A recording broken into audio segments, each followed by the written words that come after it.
Plötzlich kamen 2 Polizeiwagen am Ort des Geschehens an. Sie begannen sofort, John und Jennifer zu verhören, die völlig fassungslos über das waren, was gerade passiert war.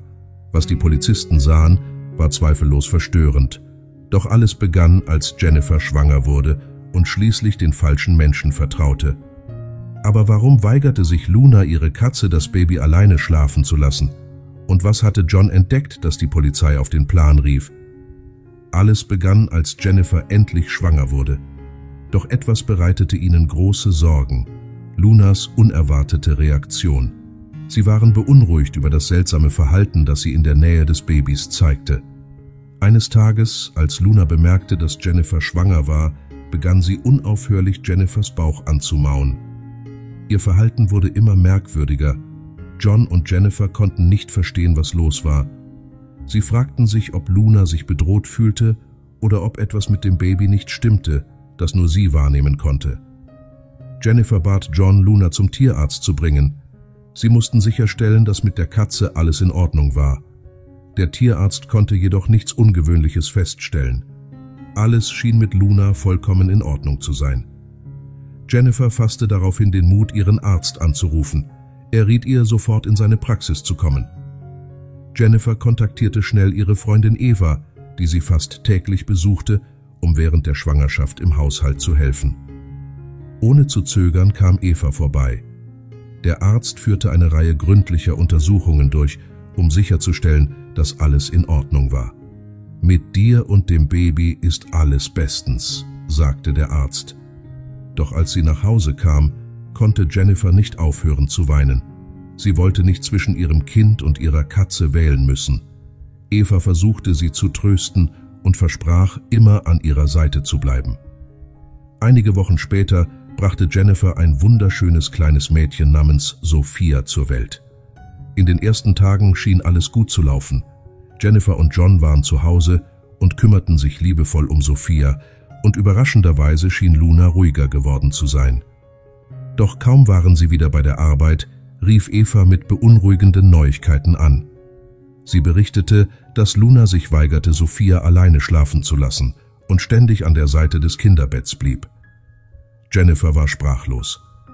Einige Tage später rief Eva erneut an und berichtete, dass sie versucht hatte, Luna von Sophia fernzuhalten, aber die Katze reagierte aggressiv und griff sie an. Nach langen Diskussionen beschlossen John und Jennifer, Luna eine Weile neben Sophia zu beobachten. Zu ihrer Überraschung schien Sophia die Gegenwart der Katze zu genießen und Luna zeigte eine enorme Zuneigung zu dem Baby. Doch als Eva erneut anrief und behauptete, Luna hätte sie gebissen, kam John eine Erkenntnis. Er bemerkte, dass Luna nur dann aggressiv wurde, wenn Eva in der Nähe war. In ihrer Abwesenheit war die Katze ruhig und liebevoll. Eva schien der Grund für Lunas seltsames Verhalten zu sein. Jennifer versuchte, John zu beruhigen, doch Luna weigerte sich zunehmend, Sophia nachts alleine zu lassen. Da hatte Jennifer eine geniale Idee.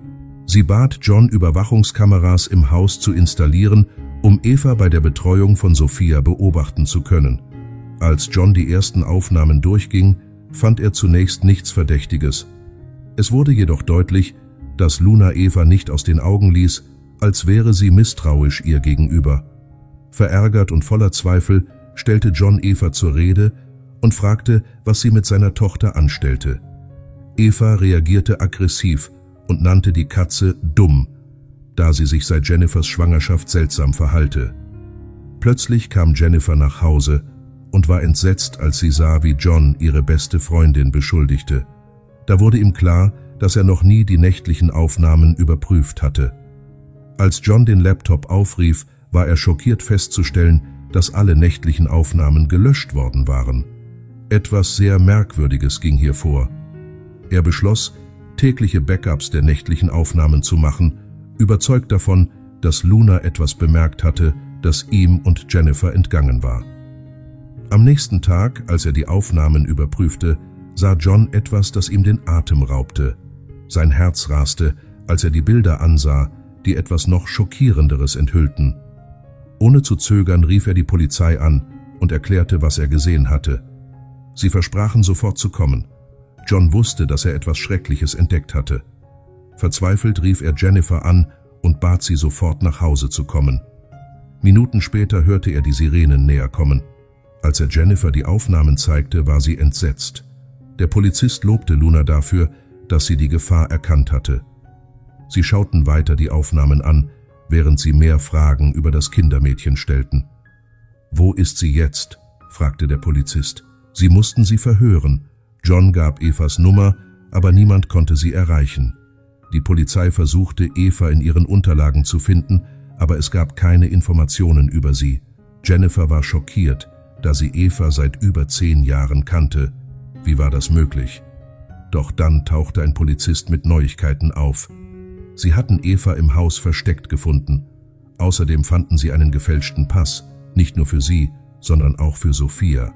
Evas wahrer Name war Elizabeth Holmes, eine Kriminelle, die in 17 Ländern wegen Kindesentführung gesucht wurde. Jennifer und John waren völlig schockiert. Elizabeth plante, Sophia aus dem Land zu schmuggeln und sie an eine kinderlose Familie zu verkaufen. Dafür benötigte sie einen gefälschten Pass für das Baby. Luna war die Einzige, die die Gefahr erkannte und alles tat, um Sophia zu schützen. Die Polizei verhaftete schließlich Elizabeth, die alles gestand. Sie behauptete, sie habe es getan, um ihre Familie mit dem Geld zu unterstützen. Jahre später, als Sophia älter war, erzählten Jennifer und John ihr die ganze Geschichte über das falsche Kindermädchen. Seitdem sind Sophia und Luna unzertrennlich. Luna hörte nie auf, Sophia zu beschützen. John und Jennifer lernten, viel vorsichtiger zu sein, wem sie Zutritt zu ihrem Haus gewährten. Doch sie waren immer dankbar, dass Luna ihre Tochter gerettet hatte. Kommentieren Sie unten, was Sie von dieser Geschichte halten und aus welcher Stadt Sie uns zusehen.